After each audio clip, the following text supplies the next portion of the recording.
I go both ways.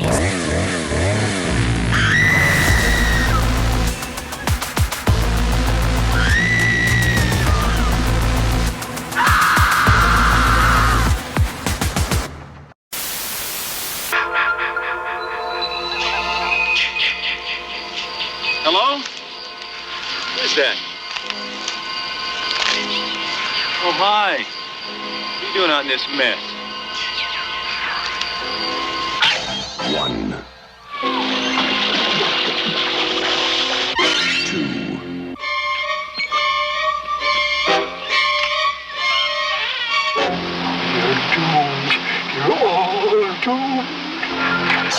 3.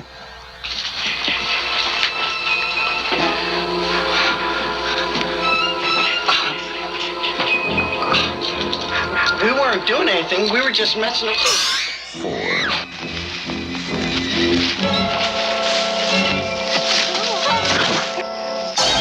5. 6.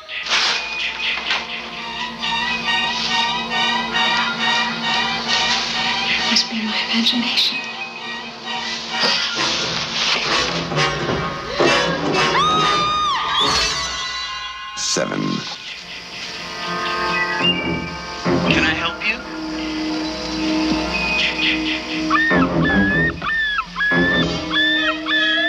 Hello? 8. 9.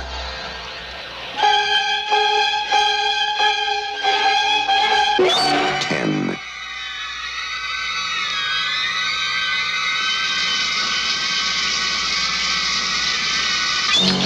11.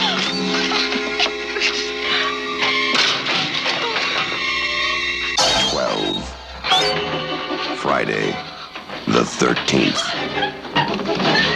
You may only see it once, but that will be enough.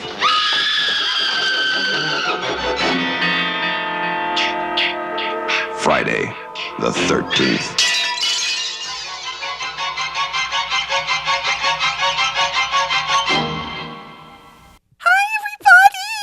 Hey. What if we did the whole I can't even. I don't think I could do that. Let's not.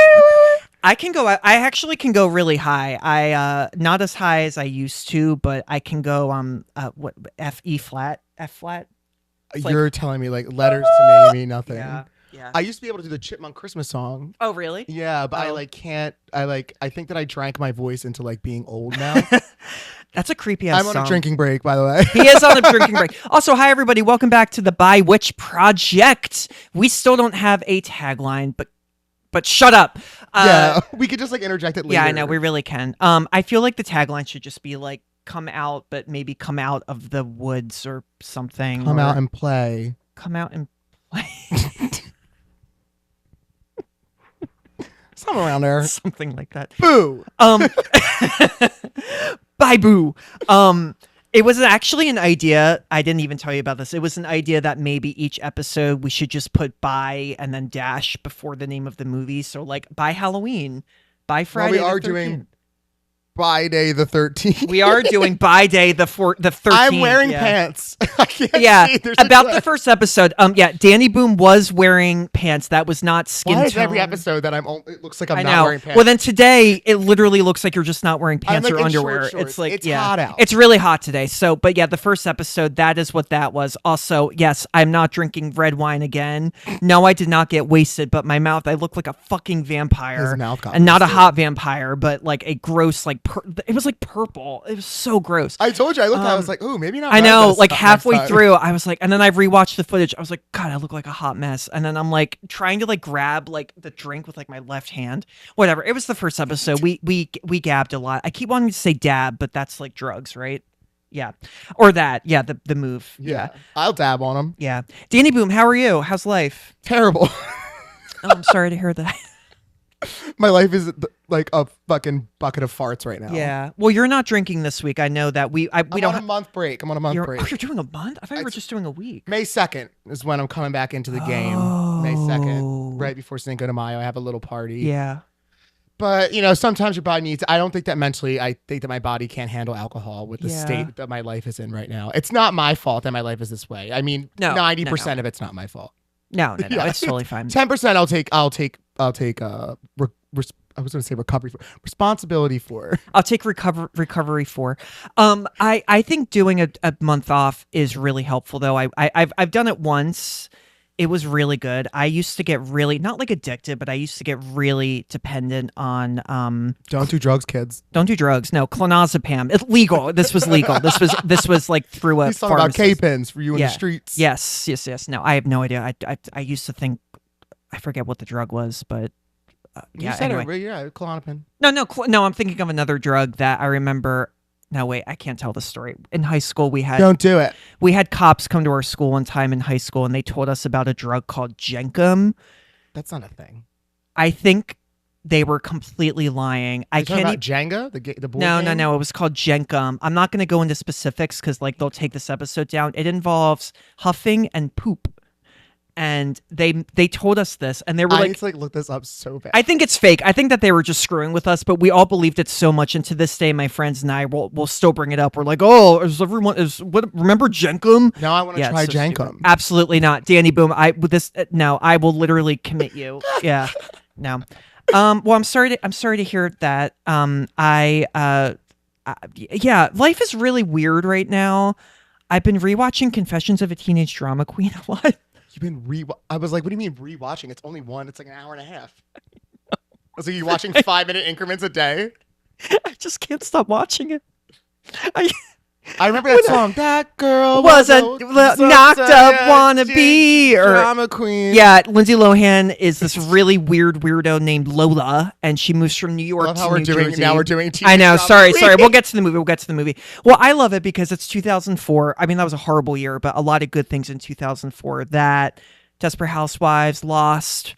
Lost. $1 Million Baby. Nobody watched Lost. I hated how Lost ended, but Matthew Fox and Evangeline Lilly, they were like part of my body the way it is right now. Anyway, Jessica Biel in Lost. Why is that in my head that Jessica Biel was in Lost? No, she wasn't in Lost. No. I just feel like I see her on an island. No, she was in She was in Seventh Heaven. Yeah. Seventh Heaven. Guys, welcome to this next episode. Nothing to say. I just keep watching Confessions of a Teenage Drama Queen. Well, I know why too, because as a kid I was obsessed with Lindsay Lohan and also like Megan Fox in that movie. Toe thumbs. Yeah. Toe thumbs? Yeah, Megan Fox was toe. This is so mean. Oh, the thumbs. Yeah, she's take got, that like, out. I feel bad. I'm so sorry, Megan Fox. No, it's okay. I know you were born with toe thumbs. It's not your fault. She does. No, she does have that. It's okay. I used to have a poster on my wall of her in college, and yeah, you can kind of like see the thumb, and it's like overcompensating. It's like, oh yeah, I know, I did. Yeah. Oh, I can't wait for season 2. Also, I really hope you guys can't see my dry skin on my kneecaps. That's why I keep doing this. But I don't think I have any dry skin right now. Fuck you. So Friday the 13th is what we are reviewing today.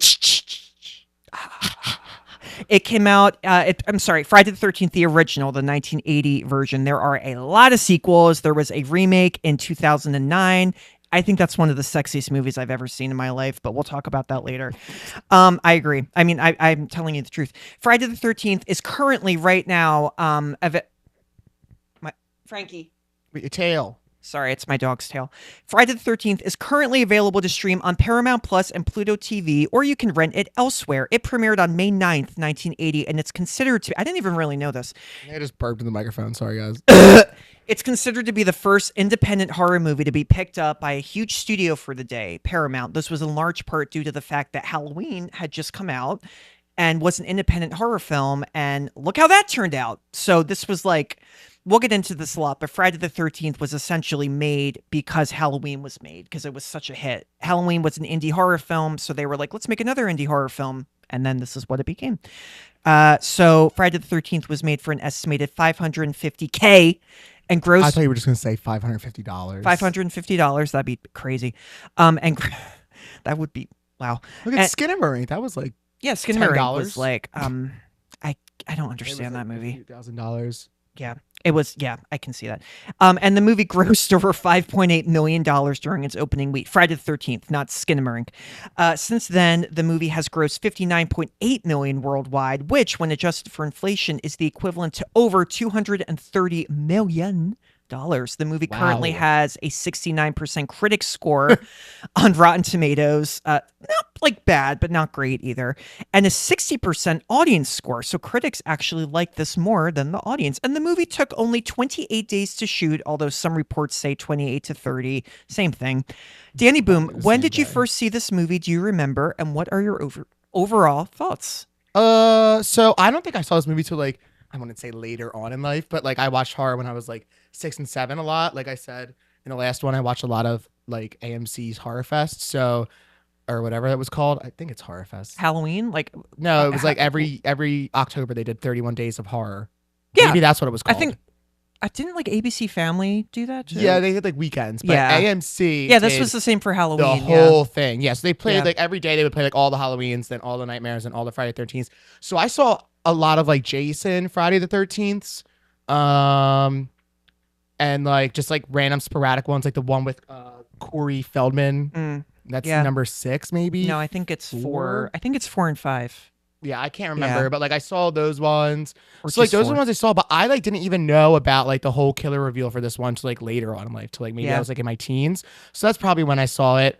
I don't really remember seeing it. I remember Kevin Bacon, and that's about it from when I Yes. originally saw it. And that's also about it from when I just rewatched it. Yeah. Little Kevin Bacon in this movie. First And- movie. No, actually second. No, it's the We're second getting movie. to that. Oh shit! I'll get I'm to that, confusing my but- facts for the next episode. No, you're good. You're good. No, I think and I have a note about this. It's Animal House. Animal was House, his first. yeah. Also, And I said that last time. I did. literally said, "Don't listen to me." I have. We're doing another movie, and I have a fact about it. That was. it's another the no actor's first alcohol, movie. Danny Boom. I It's know, my making- brain I know doesn't it's turning your brain to mesh. And what do you think about Friday the 13th? Overall thoughts, especially now that you've rewatched it. What do you think? Yeah. Double thumbs down. I want to watch I- this movie like I watch porn, where I just like skip to parts I want to see, and then I skip to another part, and then I skip to another part, and then I just get to the end, and then like I finish, and that's it.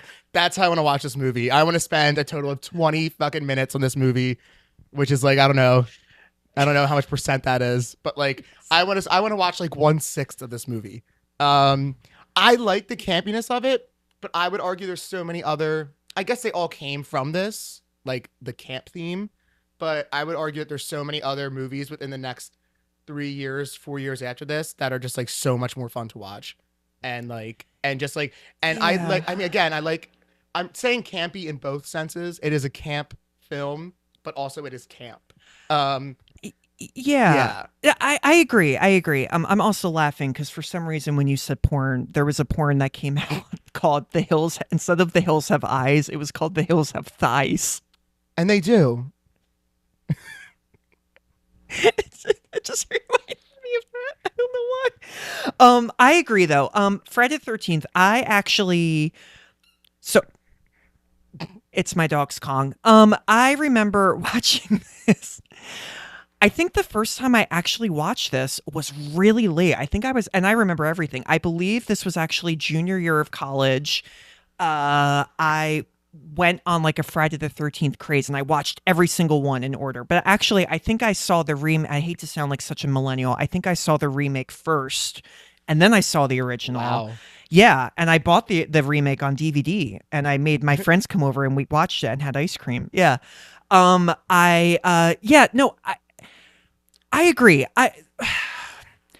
This could have been a lot better. I think if it was better directed and better written, and I think I like the twist at the end. We'll get to that. I do like that. I don't think it was managed that well, and I just feel like this movie honestly would have been maybe actually better if it wasn't so campy, because I like the whole idea of teens at a camp, like before the camp opens, for what's it called, refurnishing everything, and then creepy stuff starts to happen and you don't really know if it's paranormal or if it's like real. I don't know. I kind of wish, and it kind of is like that a little bit. That's why I don't hate Friday the 13th. It does that a little bit, but yeah, I have issues with it. I do. It's not. No, like I have appreciation. I'm kind of for bored it by the for what it movie. did. I'm I a just little think- bored. I'm a little bored by the movie. I can't believe I'm saying that, but I do like the sequels better. Like the sequels are sequels more bang. campy, but the sequels are so different and out there because in the sequels, spoiler, but Jason is like the face of the franchise. But in this first movie, he's not really, you know. And there have been a lot of movies where like it's only, I mean, no, the rest of the movies, it's literally just Jason, you know, with that hockey mask. But yeah, so I don't know if he has a hockey mask in number 2. he doesn't. I'm sorry, you're right. And number 2, he has just like Sack. it's like a sack. Yeah. Yeah. Friday the 13th. It was directed by Sean S. Cunningham. I just spat all over my computer, and you probably got that on film. Cunningham had made a couple movies before this, and I didn't do enough research on this, but this is crazy. I think they were actually softcore porn movies. No, I'm not lying. I mean, I don't think that doesn't track. Yeah, I mean, Sylvester Stallone was in a porn before he did Rocky. That porn's been here forever. There's boobs in Friday the 13th. Is there? Yeah, there are. Marcy, Okay. you see her tatas. Yeah. And you see Kevin Bacon's bum. So while Cunningham was editing his second movie, it was called Together, he met Wes Craven. They became buddies, and Cunningham then produced The Last House on the Left, which, if you don't know Wes Craven, that's a very famous Wes Craven movie. And if you don't know Wes Craven, he's done a lot of classics. That's why I acted all like, ooh, when I said his name. I love Wes Craven. Yeah, he's the best. R.I.P. Cunningham did some more movies, but they're not really famous. He was more of a producer instead. He produced the horror comedy House franchise, which I'd never heard of. House 1, House 2. Haven't heard of it. The Asian movies? No, not the no. Like, that's I not true. read up House a little bit. They're like horror comedies, but Oh, yeah. Yeah. I know exactly what you're talking about. The cover is it's like a skeleton hand ringing a doorbell. yes, I know it is. believe so. Yes, You don't have to believe so. I know. Yeah. I know. This was the only Friday the 13th movie Cunningham directed, though, but he did produce a few of the other sequels, like Jason Goes to Hell, The Final Friday. I love that one. Jason X. That's when Jason is in space, and Great. I love it. And Paolo Fantastic from film. the Lizzie McGuire movies in it. Freddy vs. Jason, one of my favorite movies, Uh. and the remake Friday the 13th.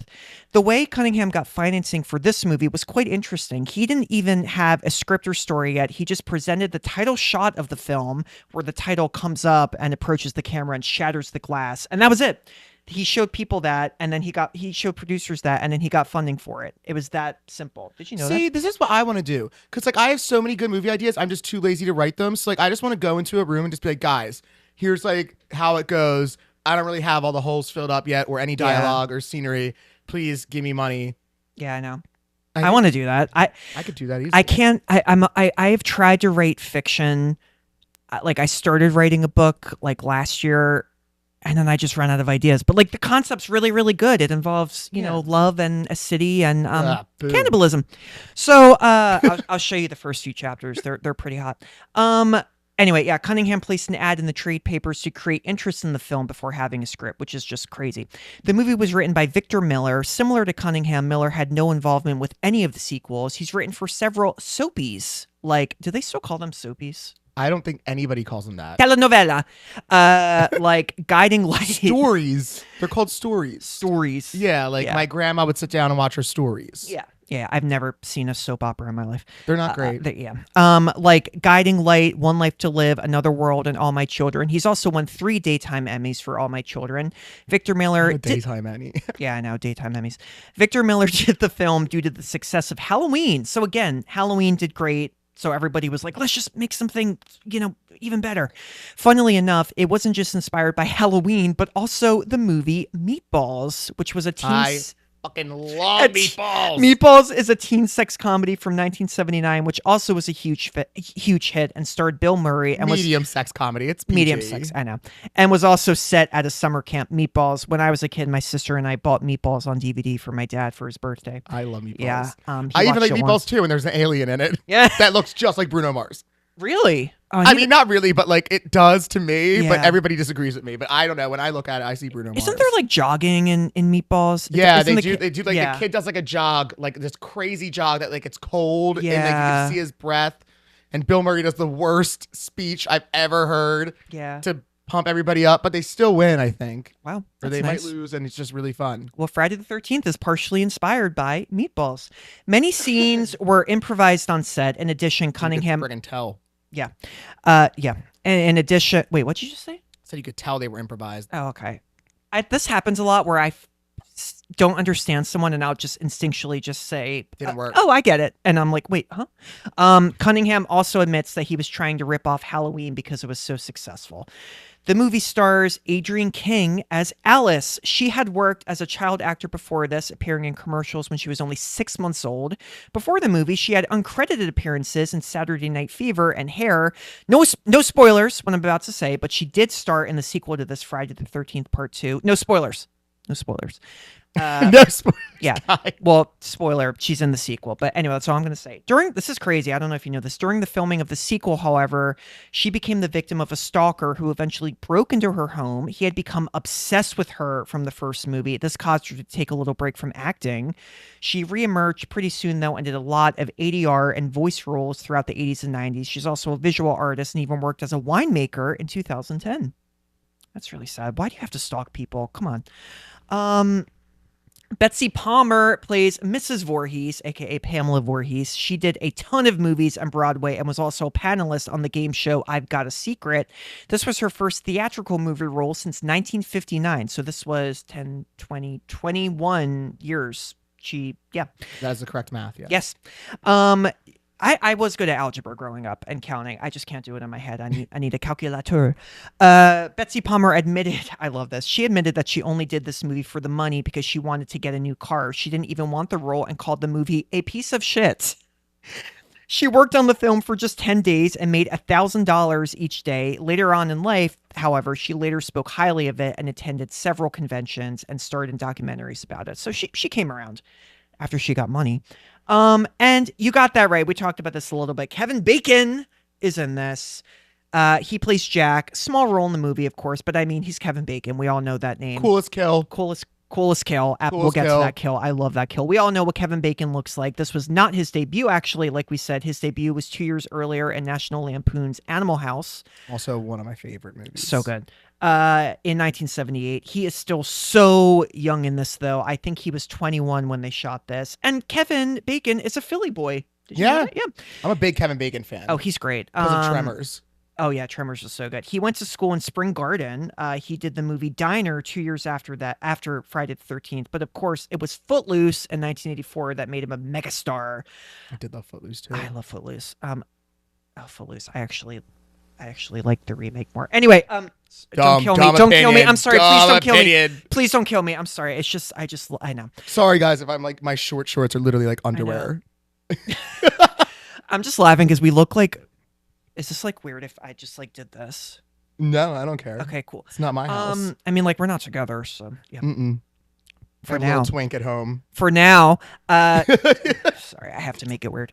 I also want to give a shout out to the prosthetic makeup artist of the film, Tom Savini. Savini, who is also a stuntman, a hero, actor, and director, had done the makeup for the Dawn of the Dead remake. For the Dawn of the Dead movie 2 years prior, not the remake. He only did the prosthetics for one other Friday the 13th movie, the fourth one, Friday the 13th Part 4, The Final Chapter. Bad title, because of course it wasn't the final damn chapter. Never. Should we get into the movie? You ready? Yeah. Tom Savini was also, you might recognize him in Planet Terror. He was in Planet Terror. He was in Planet. Yeah, he was. He gets his arms and legs ripped off. He was in Planet Terror. He was also in From Dusk Till Dawn. Yeah. He's in a bunch of stuff. Yeah. He's in a bunch of movies that involve Robert Rodriguez, Quentin Tarantino, that group.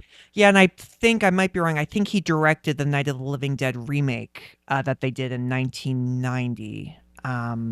He is like one of the the most prolific makeup effects artists in the horror community. Yeah, no, he's badass. We start off, Danny Boom, in 1958 at Camp Crystal Lake. Two summer camp counselors, Barry and Claudette, sneak away from a campfire sing-along, to have, you heard it, sex. Fun fact, Barry, that actor, he was actually a production assistant for the film. Before they can completely undress, however, an unseen assailant sneaks into the room and murders them both. And it's like a point of view shot. And it's kind of like, I don't know. What do you think about this opening scene? Like, it's campy, but it's kind of like... I have a lot of thoughts about this movie. Yeah, but like even here, like, I'm sorry, even here in this first scene, I was just like, oh, like, yeah, cool. I don't know. It wasn't like... I'm trying to I wanted more. I just wanted more. I'm trying to give it the benefit of the doubt because of like the year it came out. Yeah. But Halloween came out 2 years prior, and even in that, I know we said that movie maybe didn't fully age great, but I mean, the opening shot was still. But the opening shot was like amazing. Yeah, this shot just felt a little cheap. Anyway, but the title, when the title comes up and it breaks the glass, that was kind of cool. Oh yeah, 100%. Yeah, good opening title. Yeah, and great title for the movie too. Yeah. We then move forward to the present. It is Friday, June 13th. A young woman named Annie enters a small diner and asks for direction to Camp Crystal Lake, much to the shock of the restaurant's patrons and staff. A strange old man named Ralph reacts to the news of the camp's reopening by warning Andy that they are all doomed. And he says that, it feels like 50 times in this movie. Also, Annie, this actor, I'm sorry, no offense to the actor, Annie, they make Annie to be so giddy and like hyper and like, oh, doesn't she like skip down the street singing a she song? She literally skips everywhere. And like, she like, I'll say this, like she hitches like a ride and she's like, hi, I'll go. Like, yeah, I have to go here. It's so weird that like hitching a ride was ever a thing. That always boggles my mind. I have never in my life hitching a ride. No, I don't think that it was even allowed. Ever since I saw the Texas Chainsaw Massacre, the remake, I'm like, don't ever get a hitchhiker. Yeah, I can't do it. Because you know, in that movie, in the remake, if they had never picked up the hitchhiker, none of that would have happened. They would all still been alive. I know. One of the best, coolest shots too. Oh yeah. Anyways, that's cool. Whatever. Yes. So, crazy hyper Annie is like, and then we meet Enos. I think is how you say his name. He is a friendly truck driver from the diner. He agrees to give Annie a lift halfway to the camp. During the drive, he warns her about the camp, telling her that a young boy drowned in Crystal Lake in 1957, 1 year before the double murders occurred. After Enos lets her out, Annie walks on. A little later, and also this happens a little later, like this isn't all at once. I'm just getting her storyline over with. Sorry. I don't like hate Annie. I just don't like when they make actors be like unrealistic. It just drives I don't me understand nuts. her point of the movie. I don't really get her point in the movie either. Her Like point she's not necessary in the movie. Completely removed from that film and it would have made no difference. Yeah. Annie, you suck. No, I'm kidding. No, A little later, Annie hitches a ride and gets picked up by an unseen driver in a Jeep. As the driver speeds past the entrance to the camp, Annie becomes concerned and leaps from the moving vehicle when the driver fails to stop, fleeing into the woods. And she's not running. She's just like, the unseen driver chases her into the woods and slits her throat with a bow tie knife. It's kind of a cool shot because the killer I like that walks by her. You get to see the kills pretty well in this too. You do. So that's a plus. There's blood. I saw an interview with Tom Savini where he said, they wanted to redo Halloween, but they wanted to add blood to this. Like they really wanted to add like more effects, which that is why people love this, especially when it came out. It was like, 100%. 1980. You got to remember, this is 1980, people. At the camp, Annie's gone. At the camp, we meet the other counselors, silly little Ned, horny Jack, that's Kevin Bacon, Bill, horny Marcy, Jack's girlfriend, or, Scroop, a fuck buddy, I don't know. Alice, sweet little Alice, the heroine, and Brenda. They are refurbishing the cabins and facilities along with the camp's demanding and creepy-ass owner, Steve Christie. And Steve Christie, he that was the name of my neighbor growing up. Really? Steve Christie? Oh, it's a common name. Yeah, he like hits on like Alice like in that one. I don't know. He's like kind of creepy. I gotta tell you that like even listening to this plot line, I'm so fucking bored. I know. Hate this movie. I know. I'm bored too. Because even here, look, campy horror movies, you don't have to care about all of the leads that are going to get killed off one by one, but just make them like a little bit interesting. And I'll tell you why. Like, the more we learn about these characters, none of them are interesting. They're actually just like... No, they're all NPCs. They're all just like there to be killed. And then even, I mean, like you learn, I guess Alice is like supposed to be like that little like Amelia Bedelia looking ass bitch.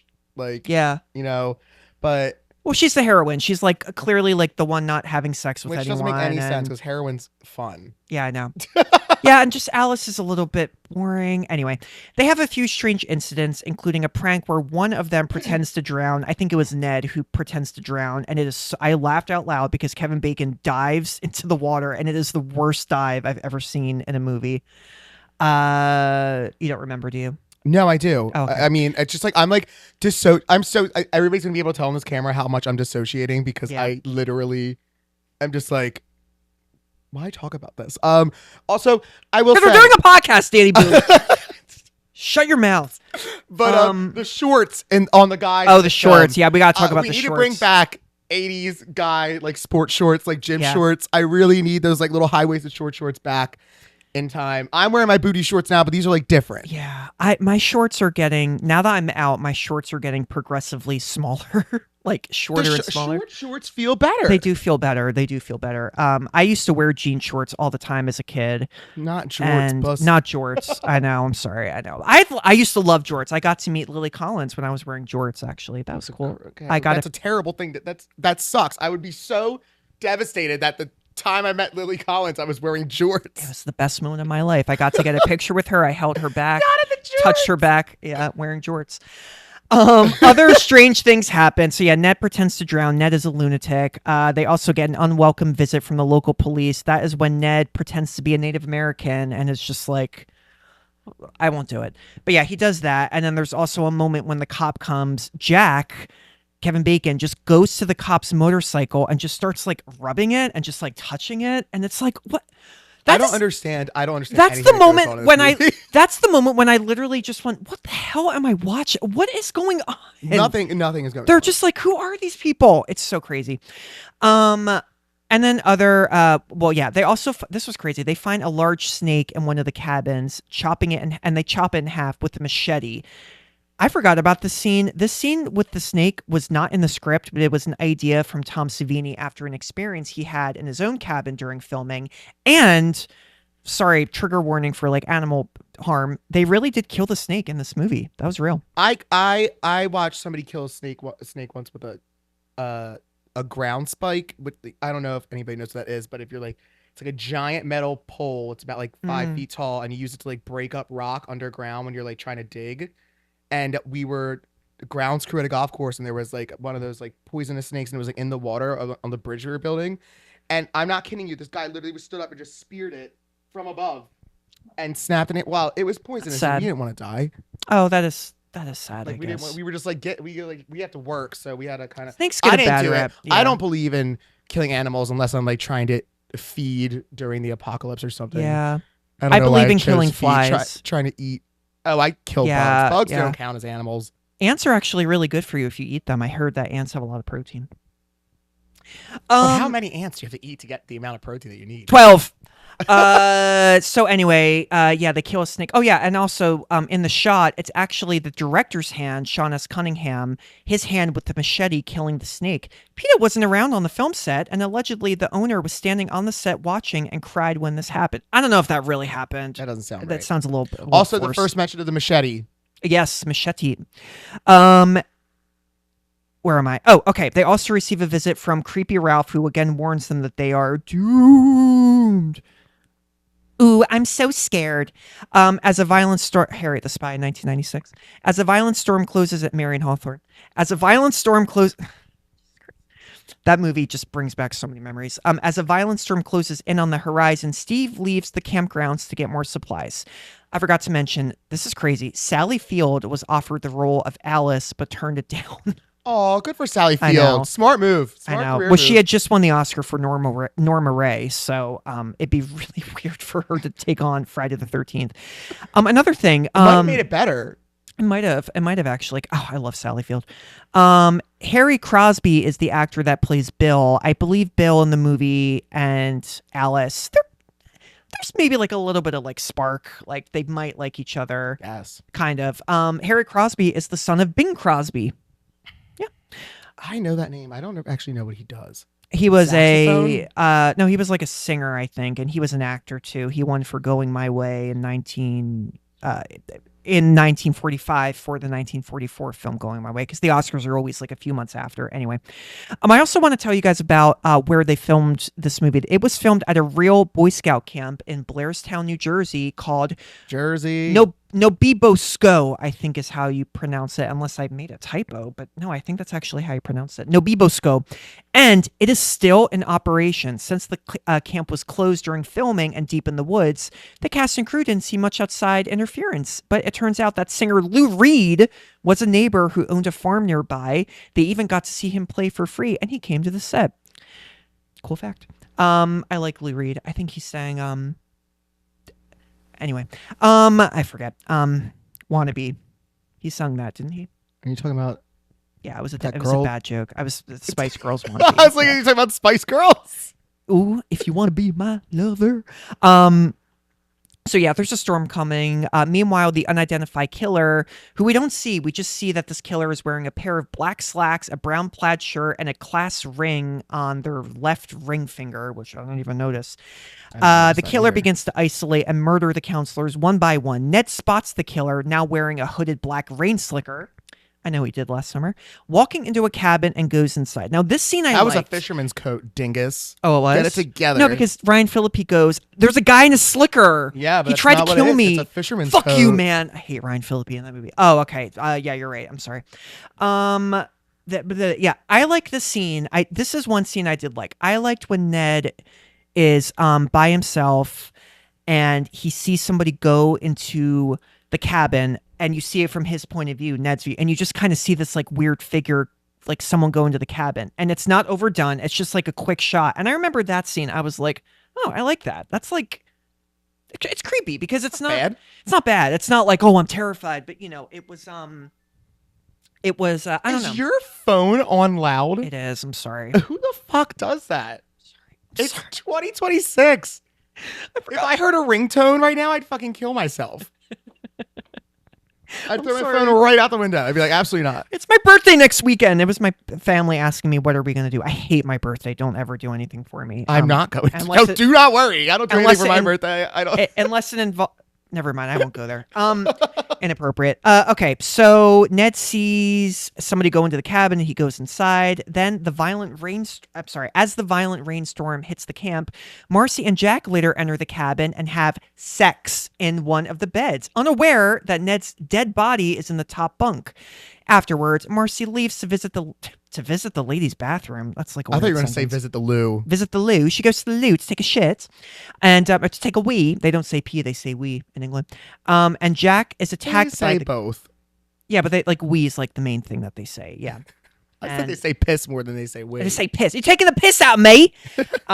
Jack is later attacked by the killer who is lying underneath the cot. The murderer this scene is really cool. The murderer drives an arrow up through the bed and it pierces through Jack's throat, killing him. It's a really cool fake shot. body and fake neck. Yes. And Kevin Bacon complained about how long he had to sit under the mattress. Yeah. Yeah. Sorry, I'm gonna cough through this like this. He said it hurt his neck. That was actually eerie. You're talking about getting stabbed in the neck and then you start coughing. Wow. No, I just like if I'm like my allergies are rocking me. I think they're allergies. I don't know what's going on. Okay. Danny Boom, you're supposed to say, oh, cool. Yeah, that must be it. No. I give up. I give up with this guy. So Jack's dead.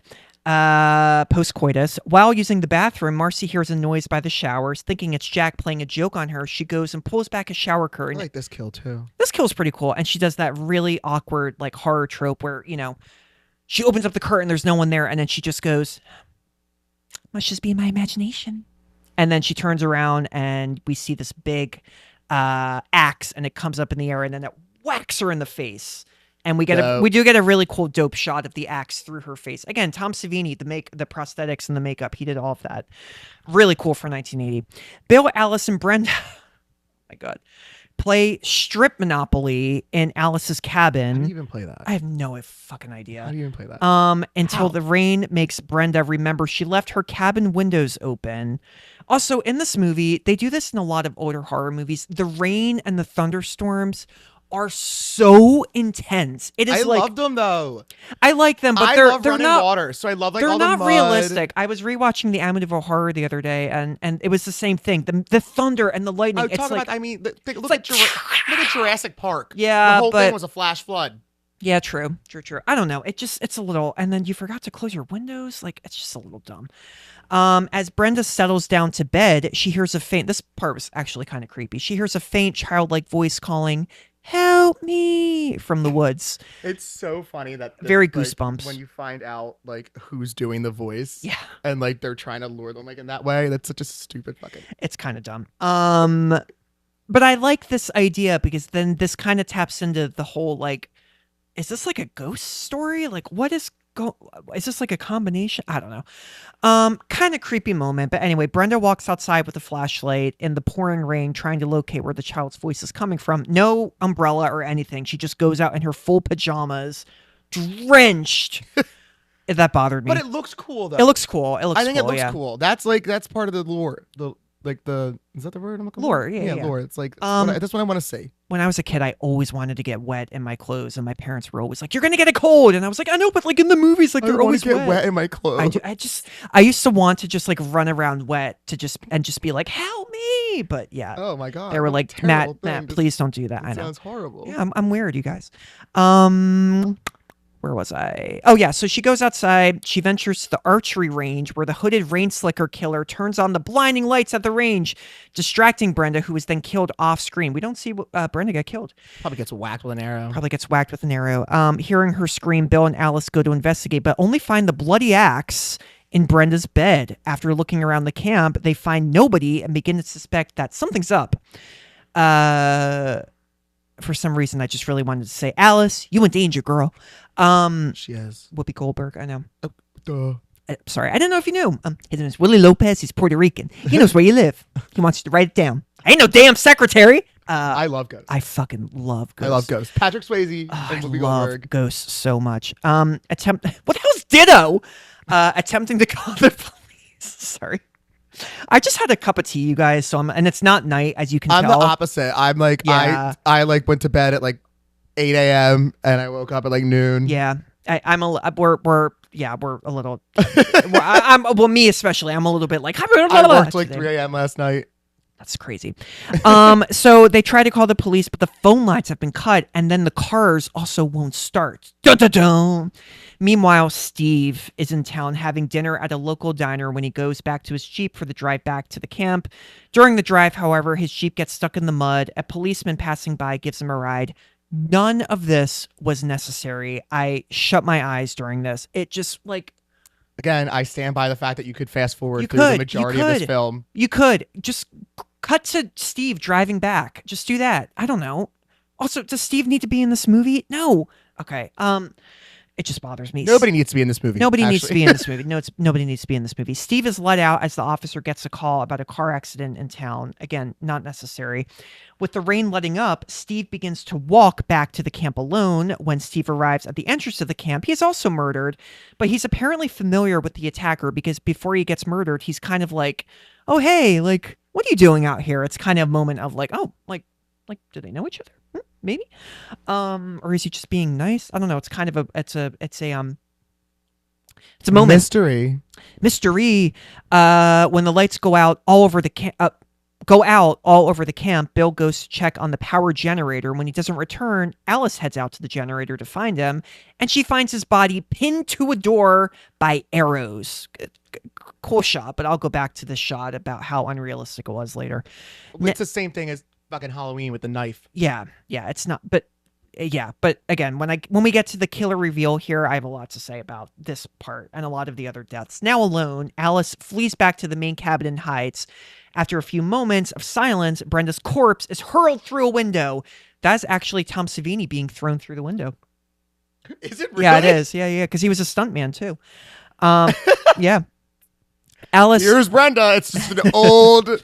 Alice hears a vehicle outside the cabin, and thinking it might be Steve, she runs out to warn him, but instead she finds a middle-aged woman who introduces herself as Mrs. Voorhees, an old friend of the Christies.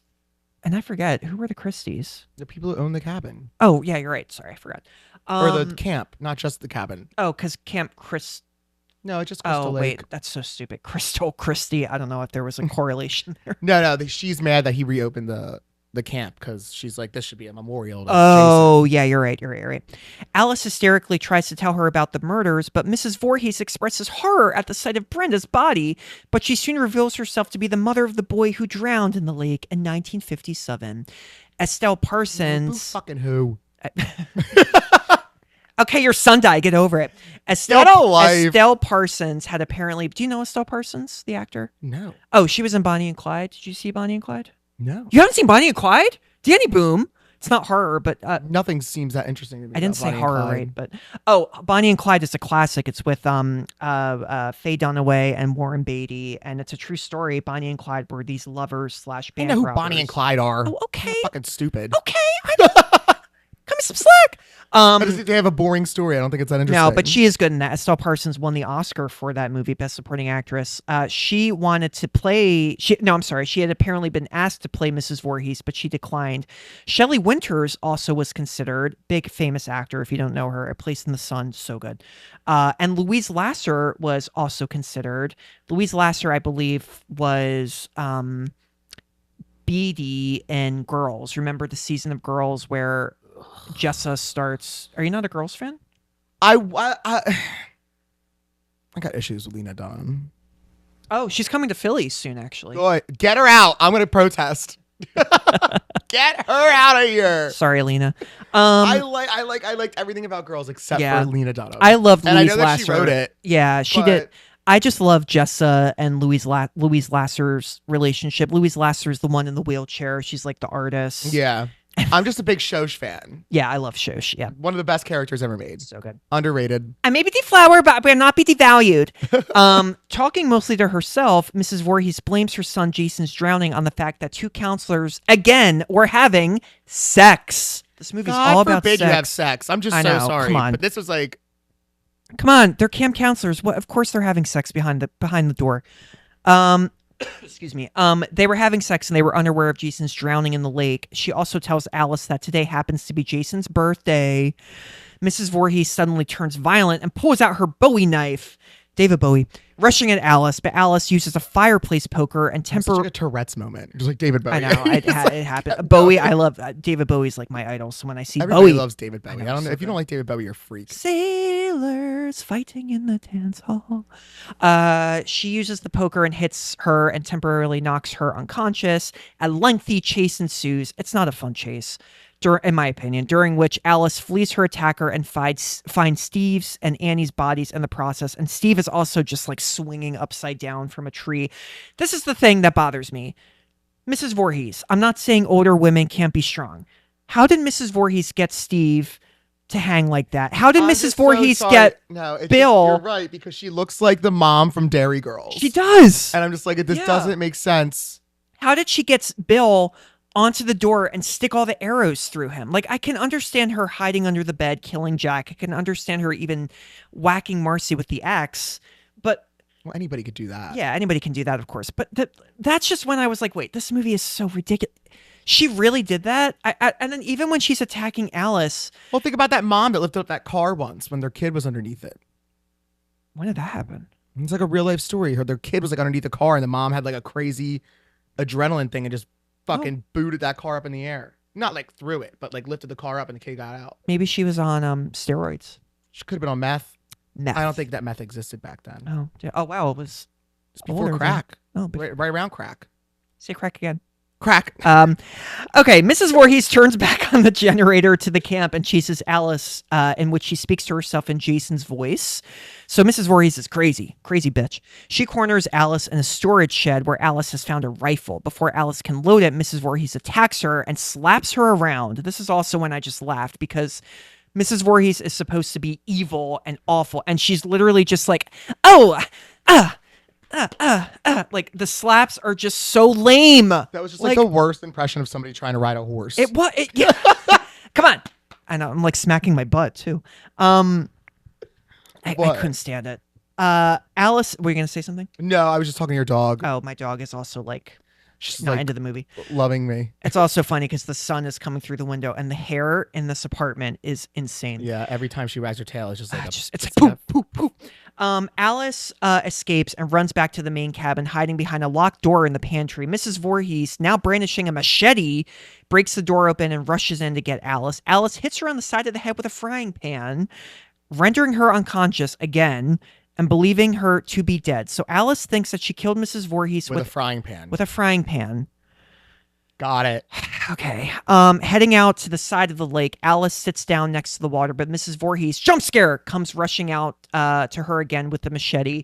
Narrowly avoiding the machete, the two of them wrestle next to the lake. it's like a very long quarrel. it's long. It's a really long sequence. Besting her attacker, Alice gains the upper hand and finally, in slow motion, kills Mrs. Voorhees by decapitating her with the machete. So kill. There's like no blood though. I know, but it's still good. It's cool. It is a cool shot.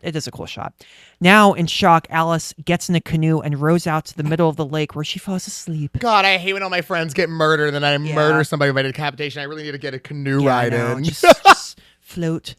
Just put on some music. My song in a canoe would, because right now I've been just listening to nonstop Charlie XCX. It would be the Wuthering Heights soundtrack. Which song? I think I'm gonna die in this house. You can't use that. You can't do that because that's my song. Okay, I'm literally dying in my house right now. What about do do do do do do do do do do do do. I've been bothering you. No, do you know that song? What's it called? Okay, we'll discuss this later. What? It is. It's Wuthering Heights. From the Wuthering Heights. Yeah. Song? I once I rented you. I once I rented you. Do do do do do. Okay. I'm so sorry, Charlie XCX. Sorry, Charlie. Beyonce. Moesha. Morning comes at the Brady Bunch, or very Brady sequel. Morning comes and Alice is still asleep in the canoe. The music is so 80s and like it's all happy. I like this scene. I do love. Yeah, this is the only. This is the only great scene in the movie. Police arrive and call out to her, and she awakens, and she's all like cut up, and her shirt is like ripped, and no boob though. Suddenly, as she sits up. Jump scare! The decomposing body of Jason attacks Alice and pulls her out of the canoe. Just as she's dragged underwater, she wakes in the hospital, where a cop tells her that they pulled her out of the lake and that everyone at the camp is dead. Duh. When she asks about Jason, the officer informs her that they never found any boy. Alice replies, then he's still there. And then we see the lake, and it's all peaceful and quiet and eerie. And then, my friends, that is the end.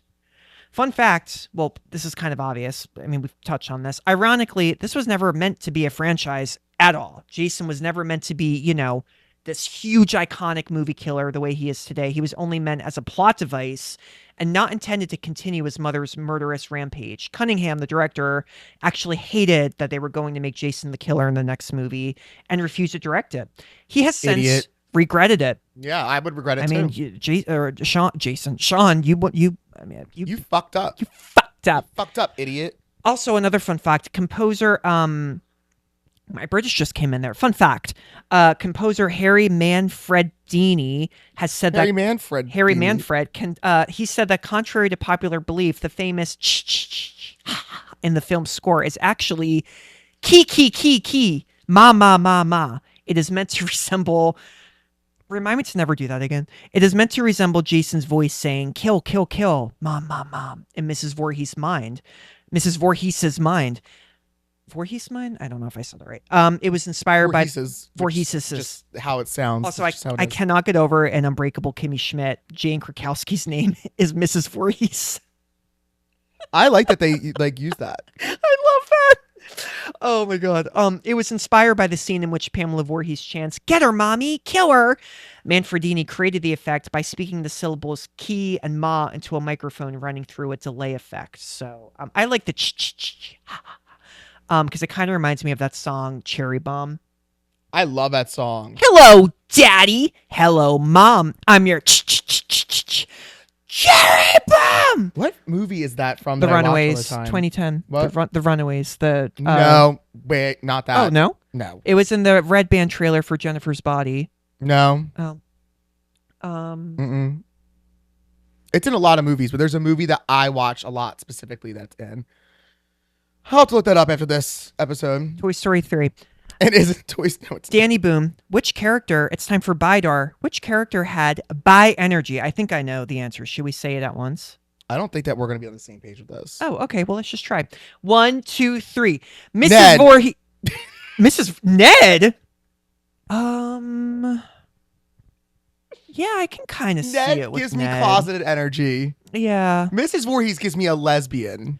More lesbian, I think, with that. Yeah. With Mrs. Voorhees. Yeah, I think maybe. Mrs. Voorhees looks like she got married to a man and had a kid, and she was supposed to do that, and then she really wanted to be in a lesbian relationship. Actually, and I don't mean to make this about me, but I can actually see that because you know why? Ned, out of all the guys in this group at this camp, Ned is the guy that is maybe the least manly, like the least like, I and gotta I look just feel cool. like he's like one of those people, and they're just like, why haven't you ever had a girlfriend? Yeah. And then he's like, all these excuses. And Ned's she goes the to a crazy different school. One. Yeah. And also Ned is like the crazy guy. And then I feel like with a lot of guys, I know a lot of the guys that were like that in the group, they later came out. Like they later were a little bit less afraid about trying to kind of like stand out and try to like look like the manly guy in the group. And I don't mean to make this about me because I was like that when I was younger. Like I didn't impersonate Native Americans like Ned does, but I didn't ever fake drown. That's why you got killed.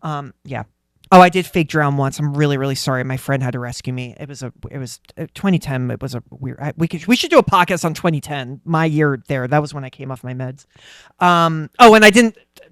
I wasn't trying to do anything bad. I was totally just kidding. I was a senior in high school in 2010. Oh yeah, you're a year younger than me. I forgot. I graduated in 2009. You graduated? I graduated in 2011. Oh. So the first half of 2010. Or the second half. That was the summer when 3D was like absolutely crazy. But I fucking hate 3D. Get me started. I know 3D. It's Danny Boom, who is your final bi pair? Which two characters of different genders were you crushing on? Kevin Bacon. Yeah, obviously it's Kevin Bacon. But I just like took a deep breath and I could like hear like my fucking allergy throat in this, and I feel like it's gonna sound so bad on this microphone. But I like Kevin Bacon. I also like all the guys in their shorts. I'm so sorry. Yeah. Love them to death. I thought Ned was kind of cute. Believe it or not, I think that I like Annie. Yeah. I like Annie. I wish that she was like actually a part of it and not some weird thing that didn't exist. I think out of all the women, Annie would probably be the most, even though she's over giddy. She reminds me of this girl I used to date. Like a very free spirit and like very, very open. Yeah. Like very open. It's like all people. Like same with me because that's how I am. But that's what she reminds me of. This person's not nearly as annoyingly giddy, but like the same type of personality, like very like free and wild. Yeah. Like will get drunk and skip down the street and like not care what anybody thinks. Yeah, she was very pretty. I agree. I think she would be the most fun. I don't think any of the women were like ugly in this movie. I feel like if I had to pick a woman that I was attracted to, like if I had to go on a date, if Jason had a machete to me and was like, you know, I would be, because he has water in his mouth, I would be like, yeah, probably Annie. She's the most giddy. And I feel like with guys, yeah, I mean, Kevin Bacon. I mean, Wild Things had a big impact on me. I have a funny story to tell you, but I can't say it on the podcast. It involves Wild Things and a trampoline. Okay. Danny Boom, what was your can't sit straight moment? What scene was so scary that you couldn't sit straight? Oh, this should be a fun one for you. The snake. No, I like snakes. They don't. Sorry, there was a horn. Danny farted. No, I'm kidding. This is gonna be fun. I don't know. I don't think there's a singular scene. Man, they're really pissed off out there. I don't think there's a singular scene in this movie that gave me like any type of my heart. I think that my heart rate decreased. Was there any moment where you were not scared, but maybe you got a little just like, oh, that was kind of creepy? None. No. None. Really? No. Maybe when I was younger. Sorry, I have like an eye. Sorry, guys, I have like an eyelash that's gonna kill me. Maybe when I was younger. No, we're not gonna kill you. Don't worry. But I was watching this and I was just. Yeah. I mean, I guess we could go with the twist at the end, but like even so, like I knew it was happening. So like maybe when I first saw it, but just like rewatching it, like I was like, when's this gonna happen? I was like, oh, there it goes. And like honestly, I would have let that kid drown too. He's ugly. Oh, Danny. Oh my god. Don't let kids drown. It's not nice. Oh my god. Yeah. No. I kind of the help me part was like I wasn't scared at all during this movie. That was a moment that I kind of though was like. And also the jump scare at the end when Jason leaps out onto the boat. I wasn't scared, but that was my favorite, like, creepy. I think the scariest parts are like the ambiance, maybe. But yeah. Yeah. Like I think that like yeah. It's like you're hungry. I am hungry. I'm going to eat a granola bar. After I got to this eat soon podcast. too. I'm It's fucking starving. almost 4 o'clock. It's blood garlic sugar's at garlic my hummus feet. garlic hummus and cracker time. I didn't know that was a thing. It is. I have OCD. Danny Boone, what do you rate this movie out of 4 stars? Or I'm sorry, 5 stars. Oh, I gotta change that. He loves 4-star I ratings. know, Boo I on know, 4 I'm stars. Makes sorry. no sense. I'm sorry. 1 out of 5 stars, and I'm giving it a 1 specifically for Tom Savini and the impact that it had on horror. I find nothing about the original Friday the 13th Yeah. exciting. I like a few of the kills. Again, that's Tom Savini. I just don't. I'm so bored. Like, I'm bored doing this because, like, Yeah. I just like. And it's crazy because I was watching another movie that we're doing for it, and I was like so excited about it. I was like, man, this fucking rocks. And like my notes in that are like on that are like crazy wild. But this one, like my notes are literally, I think it just says the ending is great, the kills are great. That's all the notes. That's it. It's like I really can't. I can't like. Yeah. I feel like people get mad at me for this, but I just don't. I'm so bored during this. It's not really for me. I think it's more of an what's it called? A nostalgia thing. I think if you love horror and you grew up with Jason and Friday the 13th, I think I can see why they really liked it because it was 1980. It was 2 years after Halloween. Halloween didn't have any gore in it though. So this was really one of the first times in America, at least, where they were really showing. Maybe I'll give it a 1.5. Yeah, I'm going to give it a 1.5. I didn't like this movie. I don't think it holds up. I enjoy the sequels more because they really upped the camp. I would love to do like, let's see what my letterbox would look like with like 1 through 10. Because like 11. Part 2, Part 3D, the final chapter, A New Beginning, Jason Lives, The New Blood, Jason Takes Manhattan, Jason Goes to Hell, The Final Friday, Jason X. 10. Jason X, and then Freddy versus Jason. Well, I wouldn't count that. Oh, okay. You were right. I wouldn't count that in the franchise. I mean, I know it is part of it, but like I'm just saying, like for just Friday the 13th in general, I would just like to see like all 10 of them. I mean, Jason X is going to be up there for me, but that's just because I love the stupid campiness of it. It is the dumbest movie I think I've ever seen in my life, and I love it. Love it. I can't wait to review that. And they're also they're doing a Crystal Lake show. Yeah. Yeah. They're doing Linda it. Cardellini, I think, is in it. I forgot to add this note. I should have, but I think it is Peacock. I think it's on Peacock, yeah. And there is also, God, I forgot to add this too. There is a lake somewhere in the U.S. where someone swam to the bottom of the lake and built a Jason statue. Yes. And so you can just be, and it's like a dark lake. Lakes aren't like crystal clear. You swim to the bottom of it, and out of nowhere, it's just like Jason, like I think he's like holding a machete. Google it. It is freaking terrifying. It is. Oh, it's so good. Yeah, I'd give this movie 1.5. Everything you said. I love Tom Savini. I think this movie is just a very it's kind of like a lame attempt to just try to make another Halloween type of franchise. And the sequels are fun to a point. I think out of all the sequels, though, Friday the 13th, the original, it's just not my favorite. I think it's probably the least. Yeah. The least good. Yeah. The least good. The least good. Yeah. Is that right? That sounds wrong. The least best. Not good. Not great. It's the worst one. That's Yeah. what I'm trying to say. And I just have to say something. Who's the woman who plays Pamela? The actress? Yeah. What the hell's her name? Wait. The actress who played Mrs. Yeah. Voorhees? Oh, it's Betsy Palmer. Not a fan.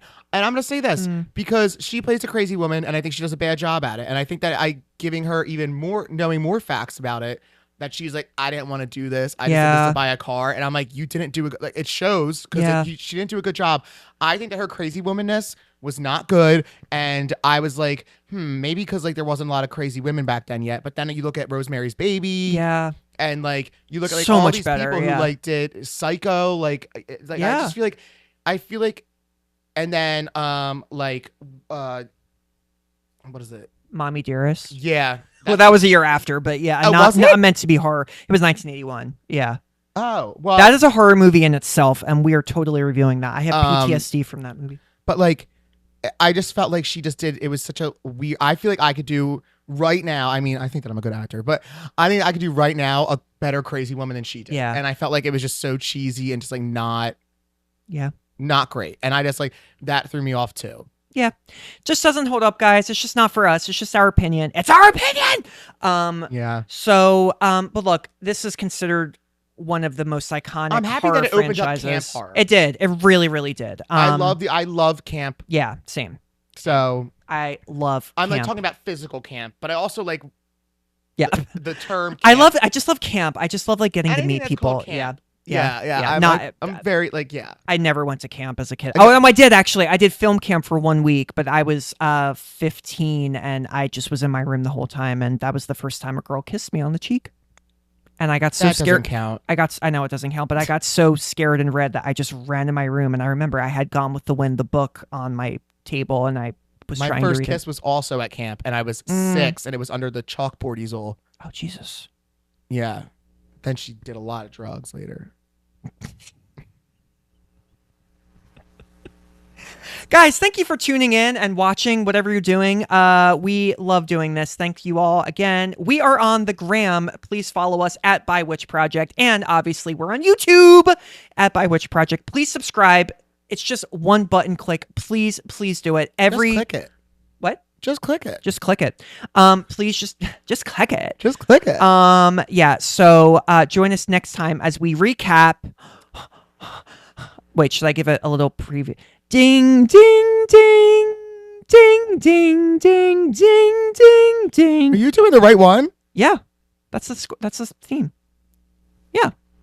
And I'm on Elm Street, the original, 1984. Wes Craven. I'm so excited. Baby Johnny Depp is in it. Heather Langenkamp, who I freaking love. Robert She's Englund. so pretty. And Nightmare on Elm Street. I am so stoked to talk about that. I'm hype. I am so freaking hype. So, yeah, we don't have anything to say yet for our outro. Also, if you see me in the same outfit, sometimes we do episodes on the same day, all right? I'm not outfit repeating like Lizzie McGuire. We might do that next, actually.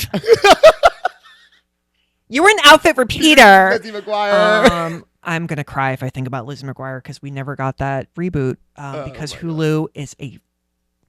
What else did they ruin? Buffy? Buffy. They ruined Buffy and that Lizzie. Was the worst. They ruined Buffy and Lizzie. 2 shows that I grew up with. Apparently there's like some rich dude who like has a lot of stock in the company who just like doesn't like it. Fuck off. I'm like, I am so freaking mad. We don't like you. We don't like you. As if 2020 couldn't have gotten worse. Then you had to cancel Lizzie McGuire. I hate you. Lelaine was, or I'm sorry, that's the actress. Miranda was going to be a lesbian on the show, and Lizzie was going to have like a one-night stand and get pregnant, I think, or I don't know, something like that. But can't stand it. Anyway, we also have to review the Halloween episode of Lizzie McGuire because it's like one of my favorites. Awesome. That's when they do.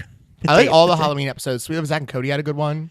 Oh, I was not really watching. I think I was watching more darker and sexier movies at the time. I was doing both. You do both. I was doing both, but by the time Sweet Life was on, I was very strictly watching, R-rated movies when Mom and Dad were out of the room. But anyway, we'll see you next time. Come out of the closet and the woods and be by and stay by and come out. And we don't know what to say yet, but I'm gonna be much more chipper for the next one. Yes. Adios, everybody. Bye-bye. See you later. I go both ways.